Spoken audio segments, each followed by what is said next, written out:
কবিতাৰ শিৰোনাম জীৱনটো এটি পল। কথা জিনু গগৈ, পাঠ বৰষা গগৈ। চিৰস্থায়ী পৃথিৱীত আমি তেনেই ক্ষণস্থায়ী, তথাপিও হেজাৰটা সপোন আমাৰ বুকুত। আচৰিত নহয় জানো? দিশভ্ৰান্ত পোহৰতো আমি আগুৱাই যাব খোজোঁ, হাৰি যাব নিবিচাৰোঁ সময়ৰ লগত।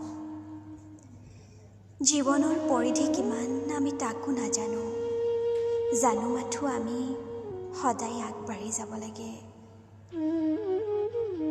অনন্ত নিদ্ৰাত নিমগ্ন হ'ব সময়তো আমি দুখ কৰোঁ, ব্যাকুল হৈ পৰোঁ। হৃদয়ৰ ৰেকুণত যেন আৰু কিবা আশা থাকিব।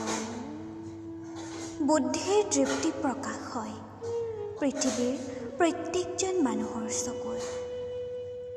শূন্যতাৰ পৰা আগবাঢ়ি যায় দূৰ দিগন্তলৈ, জন্ম হৈ আগবাঢ়ি যায় মৃত্যুৰ ওচৰলৈ। জীৱনৰ সাৰ্থকতাবোৰ ক'ত যে হেৰাই যায়। সঁচাকৈ জীৱনটো বৰ আচৰিত।